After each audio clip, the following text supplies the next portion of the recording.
अस्सलामुअलैकुम नाजरीन, मैं हूं आपकी मेज़बान रिदा फातिमा और आप देख रही हैं जुर्म कहानी, वो प्रोग्राम जहां सच्चाई चीख चीख कर बोलती है और खामोशी मुजरिमों की सबसे बड़ी साथी बन जाती है।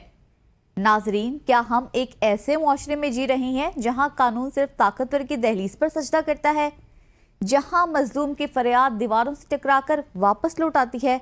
रोज एक नया जुल्म, हर सुबह एक नया नोहा और हर रात एक नई बेबसी। जुर्म कहानी सिर्फ एक प्रोग्राम नहीं, ये उन आंखों की पुकार है जो सच को देखने के बाद भी बंद कर दी जाती हैं। ये उन लबों की सदा है जो इंसाफ मांगते मांगते खामोश हो चुके हैं।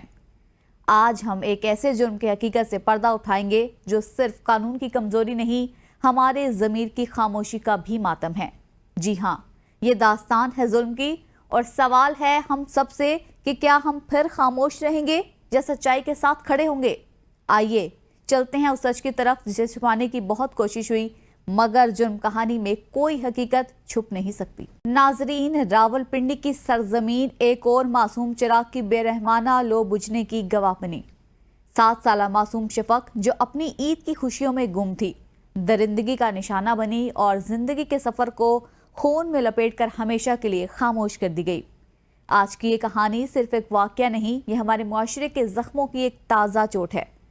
रावलपिंडी की तहसील मंदरा में मसीही बरादरी से ताल्लुक रखने वाली 7 साला शफक 20 अप्रैल यानी ईस्टर के दिन लापता हो गई। खुशियों भरे दिन पर जब मेहमानों की आमदरफ्त लगी रही, किसी को खबर ना हुई कि शफक किस अजियतनाक अंजाम की तरफ बढ़ रही है। रात गए जब शफक के वालिद ने बेटी को मोहल्ले के एक ज़ेरे तामीर मकान में तलाश किया तो एक दर्दनाक मंजर उनके कदमों को जकड़ गया। शफक की लाश एक स्टोरनुमा कमरे में से मिली, कपड़े उधड़े, माथे और गले पर जख्मों के निशान। हर मंजर, हर निशान इंसानियत के मुंह पर एक जोरदार तमाचा। इस वक्त मैं मौजूद हूँ थाना गुजर खान। ये रावलपिंडी की तहसील गुजर खान है और उसके थाना गुजर खान के सामने मैं मौजूद हूँ। 20 अप्रैल 2025 को इंतहाई अफसोसनाक वाक़या इसी थाने की हदूद 5 मरला स्कीम मंदरा में पेश आया, जहाँ पर एक 7 साला क्रिश्चियन कम्युनिटी की एक बच्ची शफक जिसका नाम था, उसे इंतहाई बेदर्दी से ज़्यादती के बाद कत्ल कर दिया गया था। कातिल कौन था? मुबैना तौर पर बच्ची का सगा मामू बताया जा रहा है, जिसने पहले बच्ची के साथ ज़्यादती करने की कोशिश की। बच्ची के शोर मचाने पर उसने पहले बच्ची को कत्ल किया, सीजर के साथ पहले मुबैना तौर पर उसका गला काटने की कोशिश की। जब बच्ची की डेथ नहीं हुई तो पुलिस राय के मुताबिक उसके सर में ईंट मारी। जब उसको तसल्ली होगी कि बच्ची की हलाकत हो चुकी है, उसके बाद मुबैना तौर पर पुलिस के मुताबिक बच्ची के साथ ज़्यादती की और उसके बाद आकर आम लोगों में घुल मिल गया। घर वालों को जब पता चला कि बच्ची शाम को घर वापस नहीं लौटी तो उन्होंने मोहल्ले में इर्द गिर्द बच्ची को ढूंढना शुरू किया। जब कहीं भी बच्ची ना मिली तो पुलिस को 15 के ज़रिए आगाह किया गया। पुलिस टीमें मौका पर पहुंची, घर वालों के साथ सर्चिंग की गई। मुख्तलिफ टीमें इसके लिए इलाके में भेजी गई। बच्ची की जब सर्चिंग की गई तो इसी इसरा में मालूम हुआ कि एक ज़ेरे तामीर घर जो था, उसी बच्ची के घर के साथ ही एक ज़ेरे तामीर घर था। उससे उस बच्ची की, मासूम शफक की जो 7 साला बच्ची थी, उसकी डेड बॉडी मिली। उसके बाद पुलिस ने डेड बॉडी तहवील में लेकर उसे मुंतकिल किया, पोस्टमार्टम के लिए किया। इसी असना में पुलिस के मुताबिक, जो कि हमारी बात हुई है पुलिस के हाई ऑफिशियल से भी, उनके मुताबिक उन्होंने बेहतरीन इन्वेस्टिगेटर्स, अच्छे जो पुलिस जो एहलकार थे या अफसरान थे, उन्हें तैनात किया। कुछ टीमें यहाँ पर इस इलाके में सर्चिंग के लिए भेजी और ये शवाहिद इकट्ठे करने शुरू कर दिए कि क्रिमिनल रिकॉर्ड किन लोगों का है और इस तरह के जो चाइल्ड अब्यूज़ या इस तरह के जुराइम में कौन से लोग मुलव्वस हैं। एक शख्स की निशानदेही की गई, कुछ एविडेंस मिले, उस शख्स को गिरफ्तार किया गया जो सगा मामू बताया जा रहा है उस बच्ची शफक का। उसे पुलिस ने अपनी हिरासत में लिया। इब्तदाई तहकीकात में, इब्तदाई तफ्तीश में पुलिस के मुताबिक उसने इस बात का एतराफ़ किया कि उसने बच्ची को ज़्यादती की गर्ज से उसे एक ज़ेरे तामीर मकान में लेकर गया, जहाँ पर उसके साथ ज़्यादती की और उसके बाद उसे जान से मार दिया। फिर पुलिस ने जो मुलज़म था उसकी गिरफ्तारी के बाद आला कत्ल बरामद करने के लिए जब उस मुलज़म को लेकर जाए वक़ुआ पर पहुंची तो पुलिस के मुताबिक वहां पर उसके साथियों ने मुलज़म को छुड़ाने के लिए पुलिस पार्टी पर फायरिंग की, जिसकी जद में आकर मुलज़म ज़ख्मी हुआ, जिसे DHQ हॉस्पिटल गुजर खान में मुंतकिल किया जा रहा था कि रास्ते में उसकी डेथ हो गई। ये किस्सा हुआ तमाम, वो मुलज़िम था या मुजरिम था इसका फैसला तो हम नहीं कर सकते, लेकिन पुलिस के मुताबिक जो ये मुलज़िम था या मुजरिम था अपने ही साथियों की फायरिंग के जद में आकर हलाक हुआ। बहुत सारे सवालात इस हलाकत पर भी आ रहे हैं। बहुत सारे लोगों ने खदशा जाहिर किया है कि शायद पुलिस इनकाउंटर में मारा गया। बहरहाल पुलिस के मुताबिक अपने ही साथी की फायरिंग की जद में आकर वो मारा गया। ये किस्सा तो हुआ तमाम, लेकिन दूसरी जानब क्या हम इंसान कहलाने के लायक हैं? क्या ये हैवानियत से भी बढ़कर ये अमल नहीं था कि मासूम 7 साला बच्ची के साथ जिनसी ज़्यादती दरिंदगी का मुजाहरा करना और उसके बाद उसे जान से मार देना और इस बेदर्दी से मार कर उस बच्ची की ज़िंदगी का खात्मा किया गया। और उसके बाद मुबैना तौर पर यह बताया गया वो शख्स कौन था, उसका सगा मामू बताया गया, जिसकी बाद में उसके जो लवाकिन थे उन्होंने डेड बॉडी लेने से भी इनकार किया। तो ये सूरत हाल है। इसके बाद हम चलेंगे यहाँ उस इलाके में जाए वकूआ पर और आपको दिखाएंगे कि वो कौन सा ज़ेर तमीर मकान था जिसमें ये ज़्यादती के बाद उस मासूम शफक को कत्ल किया गया। नाजरीन, सवाल ये पैदा होते हैं कि एक सगा रिश्ता जो तहफ़्फ़ुज़ की इलामत होना चाहिए कैसे एक दरिंदा बन गया। हमारे माशरे में ऐसा क्या जहर घुल चुका है कि मासूम बच्चों पर जुल्म रवा रखा जा रहा है। आखिर ये नौजवान क्यों और कैसे इस कदर सफाकी पर आमादा हो जाते हैं? क्या हमारी तरबियत में कोई खला है? क्या हमारी सोसाइटी अपने ही बच्चों को तहफ़्फ़ुज़ देने में नाकाम हो चुकी है? इन सवालों का जवाब तलाश करना अब सिर्फ कानून नाफिज करने वाले इदारों की नहीं बल्कि पूरे मुआशरे की जिम्मेदारी बन चुकी है। जी, इस वक्त मैं मौजूद हूँ रावलपिंडी की तहसील गुजर खान ASP सैयद दनियाल हसन के हमरा। शफक केस के हवाले से इनसे हम बात करेंगे। ये वाक़या 20 अप्रैल को हुआ था और फौरी पुलिस की जानिब से रिस्पॉन्स किया गया और 24 आवर्स में कातिल को गिरफ्तार किया गया, मुबैना कातिल को गिरफ्तार किया गया। उसके बाद पुलिस आलाए कत्ल बरामद करने के लिए जाए वकूआ पर जब कातिल को लेकर गई, जो मुबैना तौर पर जो मकतूला का जो सगा मामू बताया जा रहा था, वहाँ पर उसके साथियों ने अपने साथी को छुड़ाने के लिए पुलिस पर मुबैना तौर पर क्रॉस फायरिंग हुई, जिसके नतीजे में जो मुलज़िम था वो ज़ख्मी हुआ। बाद अज़ां उसे हॉस्पिटल मुंतकिल करने के दौरान उसकी डेथ होगी। हम सैयद दनियाल साहब से बात करेंगे। सर जी बताइएगा कि एक तो ये वकूआ हुआ, आपकी तरफ से क्विक रिस्पांस किया गया, आपने मुलज़िम को गिरफ्तार कर लिया गया। क्या जो बच्ची थी उसकी फैमिली की जानब से कुछ शकूक व शुबात उस पर ज़ाहिर किए गए थे? इब्तदाई तौर पर तो नामालूम, उसमें नॉमिनेशन किसी की नहीं की गई थी। फिर पुलिस को कैसे पता चला कि असल मुलज़िम यही इसका मामू है? सबसे पहले तो जी ये तकरीबन ईस्टर का दिन था। ईस्टर के दिन ये बच्ची 3 से 3:30 बजे के दिन अपने घर से बाहर गई थी। तो ये 3 साढ़े 3 बजे से बच्ची लापता थी। 6 साढ़े 6 बजे के करीब फैमिली ने ख़ुद अपने लवाकिन ने इसको ढूंढना स्टार्ट किया था और रात के 9:15 बजे पुलिस को पहली 15 पे कॉल मसूल हुई थी। 15 पे जब कॉल मसूल होती है तो पुलिस वहाँ पे जाती है। पुलिस उनके साथ सर्च करती है, काफ़ी सारे घर सर्च किया हमने, सारा कुछ किया। तो पुलिस उनसे एप्लीकेशन मांगने के लिए उनको थाने बुलाती है ताकि हम कानूनी कार्रवाई कर सकें उस पर। तो उसी दौरान 10:30 बजे लवाहिकीन को किसी एक अबैंडन्ड अंडर कंस्ट्रक्शन मकान से बच्ची की डेड बॉडी मिलती है।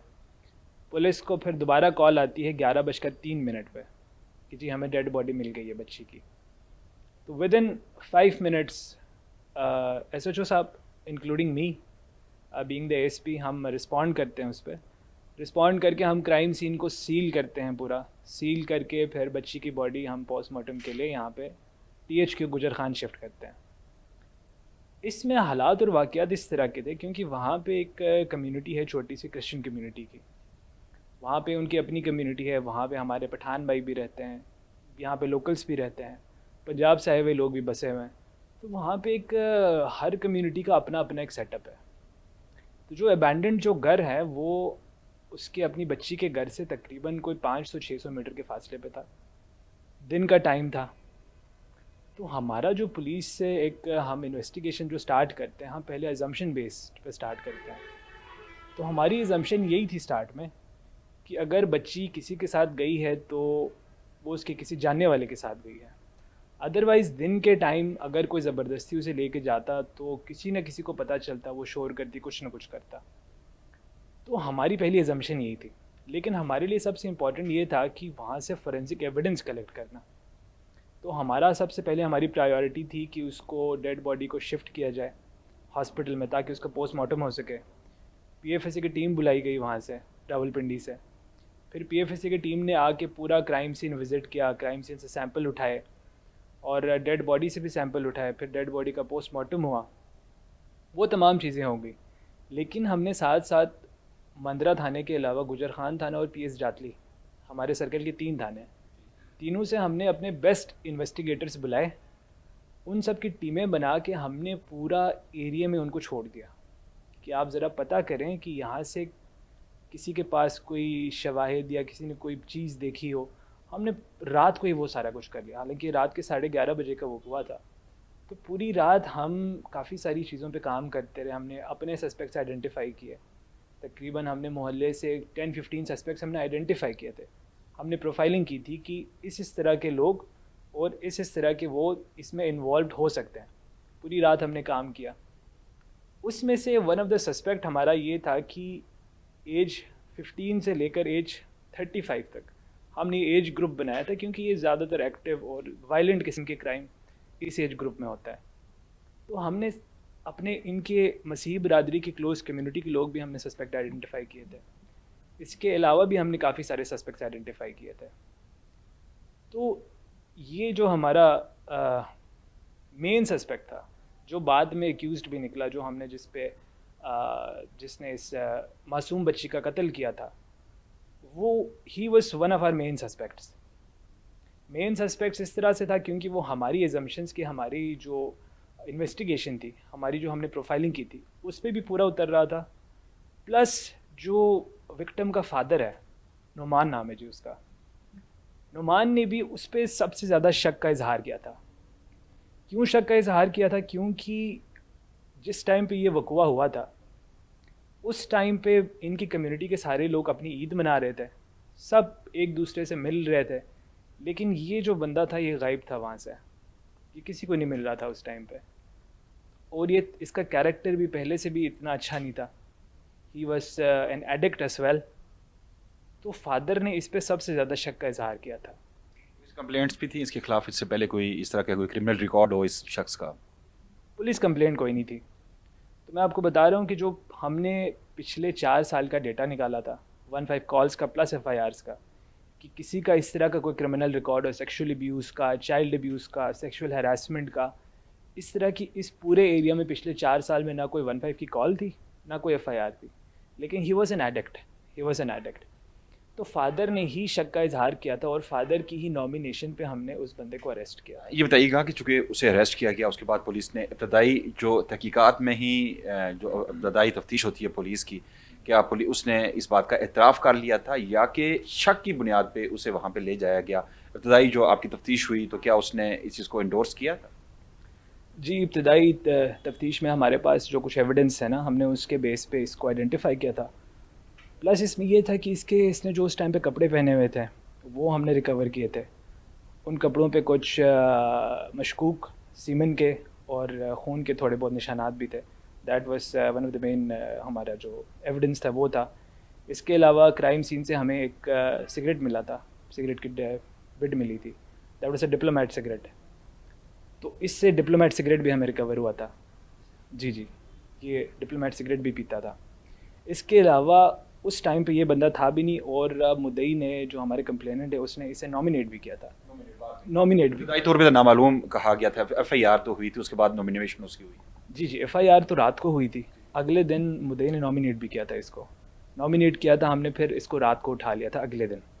दनियाल साहब, ये बताइएगा कि जब पुलिस मुलज़म को लेकर जाए वक़ुआ पे पहुंची, तो क्या उसी बिल्डिंग से पुलिस पर फायरिंग की गई या कि गली से? ये वक़ुआ कैसे हुआ था? तो उसके साथियों की फायरिंग हुई पुलिस पर, क्या कोई पुलिस एहलकार भी उसकी फायरिंग की जद में आया, ज़ख्मी हुआ?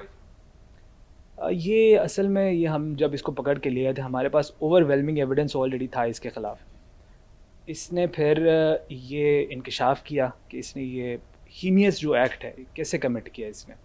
तो उस बारे में मैं आपको थोड़ा बताना चाहता हूँ। ये एडिक्ट है और ये अपनी सगी बांजी को लेकर गया इस नियत से कि मैं इसका रेप करूँगा। अबैंडन्ड मकान में लेके गया। इसको पता था कि ये मकान जो है, इस पर कंस्ट्रक्शन 2-3 महीने से रुकी हुई थी, तो nobody would have entered the house. तो ये वहाँ पे ले गया, वहाँ पे लेकर के गया। उसके बाद उसको बिठाया, उसने पहले रेप करने की कोशिश की इसके साथ। तो फिर बच्ची ने रेजिस्ट किया, बच्ची ने बताया कि मैं अपनी माँ को बता दूँगी। तो फिर उसने बच्ची का गला दबाकर उसको मार दिया बच्ची को। उससे वो सेटिस्फाई नहीं हुआ, उसने अपने जेब से कैंची निकाली, सीज़र था लेकिन वो ब्लंट था, उसने उससे भी उसके गर्दन पे वार किया। उसके बाद उसने उसके हेड पे ईंट भी मारी। दैट वाज एक्सट्रीमली ब्रूटल उसके इंकशाफ के मुताबिक। उसके इंकशाफ के मुताबिक प्लस जो मेडिकल एविडेंस है वो corroborate करता है। और उसके बाद उसने कहा कि पोस्टमार्टम उसने फिर उसके साथ रेप किया। पहले उसको मर्डर किया, उसके बाद उसकी मर्डर्ड बॉडी के साथ उसने रेप किया, मर्डर्ड बॉडी के साथ रेप किया। और वो वहाँ पे बैठ के उसने फिर सिगरेट पी, सिगरेट का बिड वहाँ पे फेंक के वो फिर आ गया। उसकी बात, हैरानी की बात ये है कि जब सर्च पार्टी थी, सर्च पार्टी के साथ इसने सर्च भी किया। He was completely in his senses, उसको पता था कि मैंने ये एक्ट किया है, और उसको छुपाने के लिए वो बिल्कुल लोगों में घुल मिल गया, लोगों के साथ उसको ढूंढने भी लग गया, सारा कुछ किया इसने। तो ये सारा इंकशाफ उसने कर लिया। तो उसने ये भी बताया कि जो मैंने कैंची इस्तेमाल की थी वो मैंने अबैंडन्ड मकान से साइड पे मैंने फेंक दी है। तो उसकी रिकवरी हमारे लिए बहुत इंपॉर्टेंट थी। That was one of our main pieces of evidence, आला कत्ल जिसे कहते हैं। एक तो उसने गला दबा के मारा, एक तो ईंट हमने रिकवर करना था, ईंट पे जो ब्लड लगा होता है, that is also very important. लेकिन मेन जो हमारा वेपन था वो सीज़र था। उसको रिकवर करने के लिए हम जब वहाँ पे उसको लेकर गए तो जाहिर सी बात है हमें तो पता था कि ये एक आइस एडिक्ट है। इसके जो दोस्त बाकी जो एडिक्ट्स होते हैं they are very dangerous people. जो आइस एडिक्ट होता है वो राइट और रॉन्ग नहीं समझता, वो किसी पे भी अटैक कर सकता है, किसी भी टाइम अटैक कर सकता है। उसका उनका जो मोरल कंपस है, उनका दिमाग काम नहीं कर रहा होता उस टाइम पे। तो हमें पता था कि ये होने लगा, ये इसमें देयर इज़ अ चांस कि आगे से हम पे भी अटैक हो जाए। तो हमारी जो पुलिस पार्टी थी वो प्रॉपर प्रोटोकॉल्स के साथ गई थी। बुलेट प्रूफ जैकेट्स पहने हुए थे, हेलमेट्स पहने हुए थे हमने, और हम पूरी तैयारी के साथ गए थे कि इफ़ देयर इज़ रेजिस्टेंस तो हम भी थोड़ा सा रिटेलिएट कर सकें, आप कम से कम अपने आप को डिफेंड कर सकें। तो वहाँ पे जब हम गए, हमने सीज़र रिकवर किया, तो सीज़र रिकवर करके उसको लेके आ रहे थे वापस, क्योंकि वो आप जाके देखेंगे तो वहाँ तक गाड़ी नहीं जा सकती थी हमारी गाड़ी। हमने पीछे खड़ी करके हम इसको पैदल लेके गए थे। पैदल जब लेके जाके सीज़र रिकवर करके वापस आ रहे थे तो वापसी पे फिर हम पे फायरिंग हुई थी उसी एरिया में। उसी दौरान फायरिंग की जद में आ गया, हम सब ने कवर ले लिया। तो वो जाहिर सी बात है उसने कवर नहीं ले सका वो, क्योंकि वो तो इतना ट्रेंड नहीं है। कवर नहीं लिया उसने, फिर अपनी साथियों की फायरिंग की जद में आके वो वहाँ पे ज़ख्मी हुआ, जो फिर बाद में डेड बॉडी हमने यहाँ पे शिफ्ट की THQ में। तो वो दौरान फिर ट्रैवल वो। अच्छा, उसके वसा की जानब से कोई पुलिस के ख़िलाफ़ कंप्लेंट की गई कि जो मुलज़म को पुलिस ने इनकाउंटर में मारा, या इस तरह की कोई शिकायत आई आपके थाने में, कंप्लेंट आई है? नहीं, to be completely honest with you, मैं आपको एक बात बता दूं, ये इसकी जो बॉडी है, जो हमारा मेन कातिल था उसका नाम सुनील था। सुनील की बॉडी उसके वर्सा ने एक्सेप्ट ही नहीं की जी। तो उसकी बैरियल भी हमने की है जी। क्रिश्चियन सेमेट्री में उसकी बैरियल भी हमने खुद अरेंज की है, उसका ख़र्चा भी हमने खुद उठाया है, क्योंकि इट इज़ आवर रिस्पॉन्सिबिलिटी। उसकी बॉडी हम ऐसे तो नहीं छोड़ सकते थे। तो उनके हमने उर्सा बुलाया, उसके वालिद साहब को बुलाया, उसके भाई को बुलाया, तो उन्होंने बॉडी एक्सेप्ट करने से इनकार किया। तो हमने फिर अब TMA और हमारे डिस्ट्रिक्ट एडमिन के साथ मिल के फिर उसकी बॉडी को अपने क्रिश्चियन रसूमात के तहत हमने उसको बेरी किया। जी नाज़रीन, हमें सुना बड़े खौफनाक किस्म के इंकशाफात किए गए हैं। ASP हैं सैयद दनियाल हसन, उनकी जानब से उनका ये कहना था कि जो असल जो कातिल था वो शफ़क़, जो मासूम शफ़क़ थी 7 साल, उसका सगा मामू था। और जब पुलिस को मुकम्मल शवाहिद मिले, उसके बाद पुलिस की जानब से मुलज़म को गिरफ़्तार किया गया। उसके बाद पुलिस की मुलज़म की जानब से इतराफ़ जुर्म और आला कत्ल बरामदगी के दौरान ये वक़ूआ हुआ कि उसके साथियों की जानब से पुलिस पार्टी पर फायरिंग की गई, और फायरिंग की जद में आकर मुलज़म ज़ख्मी हुआ। बाद अज़ा उसे हॉस्पिटल मुंतकिल किया गया, जहाँ पे वो जाँबर ना हो सका और जहाँ बाक हुआ। लेकिन साथ ही जो उसके वर्सा थे उनकी जानब से उसकी डेड बॉडी लेने से इनकार कर दिया गया। यकीनन एक ऐसा वक़ूआ था, ऐसा दर्दनाक एक वाक़या था, तो इस पर तो इंसानियत भी शर्मा जाती है। और ये जिस तरह का वाक़या हुआ, इंतहाई अफसोसनाक वाक़या हुआ। मुलज़म जो था, मुजरम था, जो वो अपने अंजाम को पहुँचा। लेकिन ये सवालात आज इस माशरे पे ज़रूर उठ रहे हैं कि मासूम बच्चे बारहा इस तरह की वाक़यात और बार बार इस तरह के वाक़यात मंजर आम पे आ रहे हैं। इतनी बेहिस्सी हवस इस माशरे में इस कदर बढ़ चुकी है कि मासूम बच्चे भी अब महफूज नहीं हैं। ये मुल्ज़म था या मुजरम था, अपने अंजाम को पहुँचा, लेकिन यहाँ ये सवाल ज़रूर पैदा होता है कि क्या हमारे मासूम आज भी महफूज हैं ऐसे दरिंदों की दरिंदगी से, जिस तरह का वाक़या यहाँ थाना गुजर खान की हदूद में मंदरा के इलाके में पेश आया और मासूम शफ़क़ जिसकी उम्र सिर्फ 7 साल थी और ईस्टर के दिन मसीह रादी से उनका ताल्लुक़ था, वो इसकी दरिंदगी का निशाना बनी। नाजरीन, शफ़क़ की नन्ही कब्र हमारे ज़मीर पर एक सवाल बनकर खड़ी है। क्या हम सिर्फ फातिह पढ़कर, शमे जलाकर और सोशल मीडिया पर महमात चलाकर अपनी जिम्मेदारी पूरी कर सकते हैं? क्या हमारे सिक्योरिटी इदारे और अदालती निज़ाम इस बोसीदा ढांचे को संभालने में वाकई संजीदा है? अगर मुजरिमों को अदालत में लाकर करार वाकई सज़ा ना दी गई तो शायद कल एक और शफ़क़, एक और ईमान और एक और ज़हरा हमसे छीन ली जाएगी। क्या अब वक्त नहीं आ गया कि हम बतौर कौम अपनी आंखें खोलें और सवाल करें कि इंसाफ कब आएगा और मासूम जिंदगियों को तहफ़्फ़ुज़ कब मिलेगा?